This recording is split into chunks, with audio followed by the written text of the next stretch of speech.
بسم اللہ الرحمن الرحیم۔ الرحیق المختوم، صفحہ نمبر 404۔ غزوہ نجد۔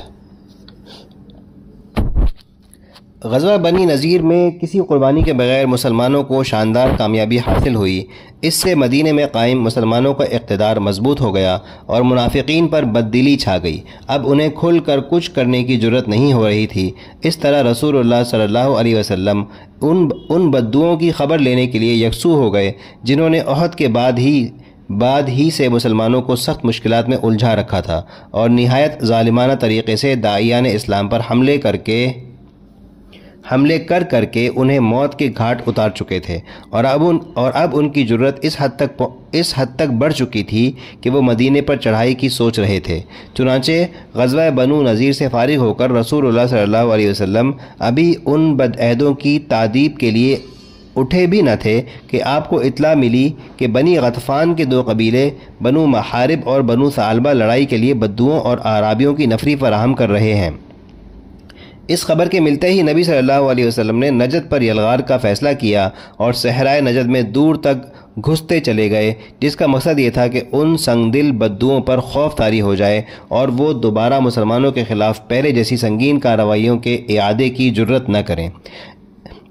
ادھر سرکش بدو جو لوٹ مار کی تیاریاں کر رہے تھے، مسلمانوں کی اس اچانک یلغار کی خبر سنتے ہی خوفزدہ ہو کر بھاگ کھڑے ہوئے اور پہاڑوں کی چوٹیوں میں جا دبکے۔ مسلمانوں نے لٹیرے قبائل پر اپنا رعب و دبدبہ قائم کرنے کے بعد امن و امان کے ساتھ واپس مدینے کی راہ لی۔ اہل سیر نے اس سلسلے میں ایک معین غزوے کا نام لیا ہے جو ربیع الاخر یا جمادی الاولیٰ سن 4 ہجری میں سرزمین نجد کے اندر پیش آیا تھا، اور وہ اسی غزوے کو غزوہ ذات الرقاع قرار دیتے ہیں۔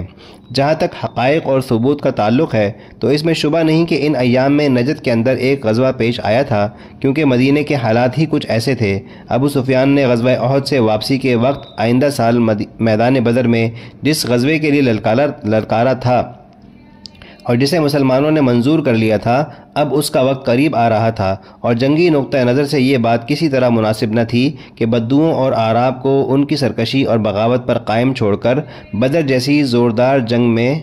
جانے کے لیے مدینہ خالی کر دیا جائے، بلکہ ضروری تھا کہ میدان بدر میں جس ہولناک جنگ کی توقع تھی اس کے لیے نکلنے سے پہلے ان بدوؤں کی شوکت پر ایسی ضرب لگائی جائے کہ انہیں مدینے کا رخ کرنے کی جرت نہ ہو۔ باقی رہی یہ بات کہ یہی غزوہ جو ربیع الاخر یا جمادی الاولیٰ سن 4 ہجری میں پیش آیا تھا، غزوہ ذات الرقاع تھا، ہماری تحقیق کے مطابق صحیح نہیں، کیونکہ غزوہ ذات الرقاع میں حضرت ابو ہریرہ اور حضرت ابو موسیٰ اشعری رضی اللہ عنہما موجود تھے، اور ابو ہریرہ رضی اللہ عنہ جنگ خیبر سے چند دن پہلے اسلام لائے تھے۔ اسی طرح حضرت ابو موسیٰ اشعری رضی اللہ عنہ مسلمان ہو کر یمن سے روانہ ہوئے تو ان کی کشتی ساحل حبشہ سے جا لگی تھی، اور وہ حبشہ سے اس وقت واپس آئے تھے جب نبی صلی اللہ علیہ وسلم خیبر میں تشریف فرما تھے۔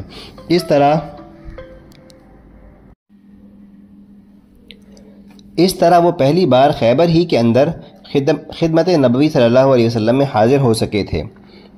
بس ضروری ہے کہ غزوہ ذات الرقاع غزوہ خیبر کے بعد پیش آیا ہو۔ سن 4 ہجری ایک عرصے بعد غزوہ ذات الرقاع کے پیش آنے کی ایک علامت یہ بھی ہے کہ نبی صلی اللہ علیہ وسلم نے غزوہ ذات الرقاع میں صلاۃ خوف پڑھی تھی، اور صلاۃ خوف پہل غزوہ اسفان میں پڑھی گئی، اور اس میں کوئی اختلاف نہیں کہ غزوہ اسفان کا زمانہ غزوہ خندق کے بھی بعد کا ہے، جبکہ غزوہ خندق کا زمانہ سن 5 ہجری کے اخیر کا ہے۔ در حقیقت غزوہ اسفان سفر حدیبیہ کا ایک ضمنی واقعہ تھا، اور سفر حدیبیہ سن 6 ہجری کے اخیر میں پیش آیا تھا، جس سے واپس آ کر رسول اللہ صلی اللہ علیہ وسلم نے خیبر کی راہ لی تھی۔ اس لیے اس اعتبار سے بھی غزوہ ذات الرقاع کا زمانہ خیبر کے بعد ہی ثابت ہوتا ہے۔